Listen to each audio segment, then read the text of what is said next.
La toupie Tyrannobit 470 Quack. C'est le retour de Quack qu'on a déjà connu sous Storm Capricorn dans Metal Fight et bien d'autres toupies sous Beyblade Burst. Donc c'est une toupie sautante et on va voir ça aujourd'hui si elle saute réellement comme on l'entend. C'est une toupie à rotation droite de type attaque et qui fait partie de la Basic Line. Elle représente un Tyrannosaurus Rex, cela va plutôt bien en fait avec le style global et l'esthétique globale de la toupie. Son propriétaire est Jura Rex qu'on rencontre pour la première fois dans le All-Star Festival. Le Blade Tyrannobit, c'est le 3e Blade à ce jour le plus lourd, avec un poids total de 37,07 grammes. Il a apparu la première fois en Prize Bay et en deuxième bay d'un Randall Booster, donc le BX31. C'est un blade à 2 lames d'apparence très agressive. On peut y voir en relief plusieurs écailles dessinées qui vont donner un style plutôt sympa à la toupie. Les 2 lames du blade sont visées à l'attaque rapide, on retrouve ce même style avec Shark Edge par exemple. Elle est donc de la même famille, attaque puissante et rapide en sacrifiant toute son endurance. Les 2 lames sont épaisses et basses, ce qui va accentuer le côté de repousser, mais aussi lui apporter une certaine résistance face à une autre toupie de ce genre. Le blade va aussi permettre par ses lames basses de protéger son ratchet et ainsi diminuer le burst. Il possède plusieurs points d'accroche qui vont viser à expulser, dès les premières secondes, son adversaire. Au niveau du ratchet, nous avons 4,70 qui fait sa première apparition du coup avec Tyrannobit dans le BX31. C'est un ratchet qui est dans la moyenne en termes de poids, a fait un total de 36,41 grammes. C'est un ratchet qui possède un taux de burst dans la moyenne avec un bit de type équilibre attaque, il sera plus difficile à faire burster. Les excroissances vont venir s'aligner avec 4 points du blade, les 2 lames ainsi que les 2 parties épaisses. Cela va augmenter d'une certaine manière la stabilité globale de la toupie lors de ses attaques pour pas perdre trop d'équilibre après son action. Au niveau du bit, nous avons Quack, qui pèse un total de 2,22 grammes, qui fait un poids dans la moyenne par rapport aux autres bits. Sa première apparition est donc avec Tyrannobit dans le BX31. C'est un bit très particulier car il est difforme. Nous avions déjà vu cette forme lors des précédentes générations. Il permet d'avoir des mouvements de saut ou de bondir afin d'écraser son adversaire quand on lui tombe dessus. Finement joué, il peut permettre aussi d'esquiver des attaques. Il possède une partie avec des dents basses pour mieux prendre la X-Line, mais comme celles-ci ne font pas le tour du bit, ça peut entraîner plutôt une perte majeure d'endurance et surtout de rapidité par la suite. Son gros défaut reste son manque cruel d'endurance. Quack n'est pas fait pour tourner longtemps dans le stadium, il n'est pas suffisamment droit et stable pour le permettre. En conclusion, c'est une toupie qui pèse un total de 45,66 grammes en combo stock, ce qui fait que c'est la 3e toupie la plus lourde à ce jour. C'est une toupie qui sera vraiment très agressive et vise à expulser ou bien écraser son adversaire très rapidement. Dans sa globalité, c'est malheureusement aussi une toupie qui manque cruellement d'endurance. Du coup, on se retrouve avec Tyrannobit et je vais vous montrer son côté de toupie sautante. Donc vous voyez qu'on l'a... Voilà. En fait, le côté sautant va vraiment arriver dans des très rares moments et va perdre énormément en endurance. Moi, en tout cas, avec ma toupie, je n'ai pas réellement ce côté de saut. Donc là, j'avais fait un lancer statique, on va essayer avec un reshoot. Ça prend bien la X-Line, mais est-ce qu'on pour autant on a vraiment des sauts, comme on l'entend, genre de fait de bondir? Non, on l'avait bien plus avec Storm Capricorn par le passé, mais en tout cas, là, on ne l'a pas quoi.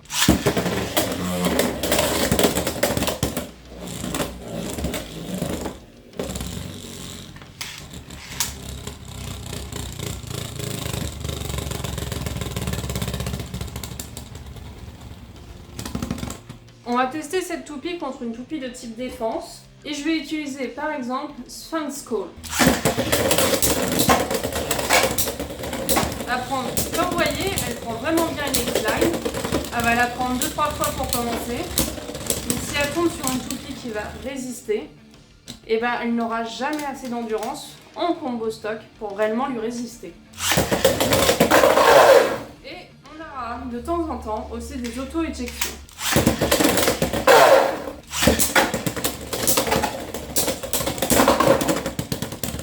Elle peut aussi éjecter facilement son adversaire, ça c'est ce qu'on a vu dans la partie du coup d'analyse.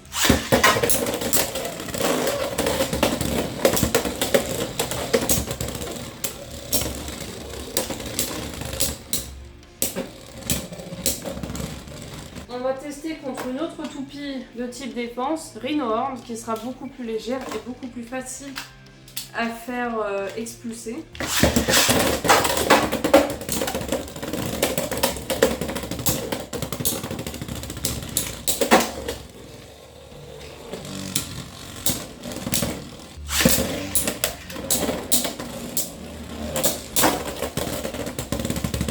Donc là on a le côté de fait de bondir sur la toupie, et en fait j'ai l'impression qu'elle bonde, elle va faire des bonds seulement quand en fait elle est vraiment perturbée, donc c'est-à-dire quand elle commence à pencher, elle va vraiment se mettre à faire des bonds pour entre guillemets se rattraper.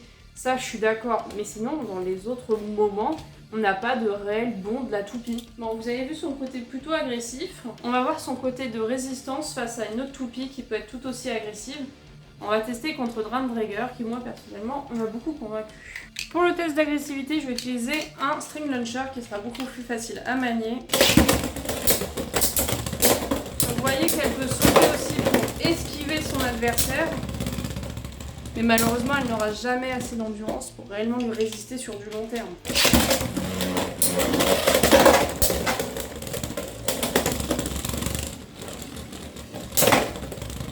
Là, on voit son côté beaucoup plus offensif, donc c'est-à-dire mettre des smash vraiment fatales. Mais encore une fois, elle aura beaucoup de mal à résister contre un adversaire qui est vraiment mobile. On va essayer contre L-Shane.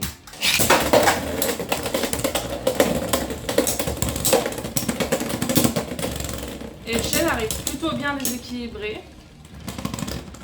Et encore une fois, en fait, ce sera pas difficile de battre Tyrannobit en combo stock.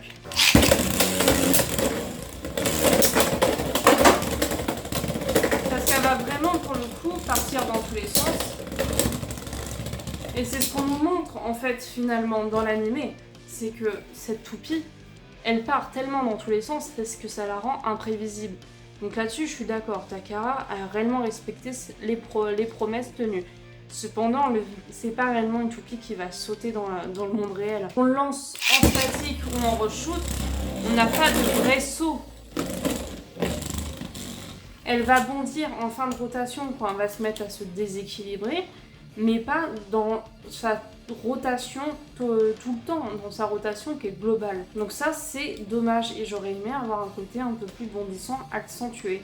Sauf si c'est vraiment moi qui comprends pas le système de cette toupie. Ensuite, par rapport à son blade, c'est un blade qui sera très intéressant à customiser pour avoir un côté de smash rapide, fatal, comme on a connu avec Shark Edge. Mais je pense que vraiment le beat sera difficile à customiser et peu de gens vont réellement le choisir lors des combos pour faire des tournois par exemple. Merci à tous d'avoir regardé cette vidéo. Objectif 1000 abonnés pour 2025. Je compte sur vous. N'hésitez pas à partager la vidéo, vous abonner et liker et surtout commenter. Et on se fait des gros bisous et à la prochaine.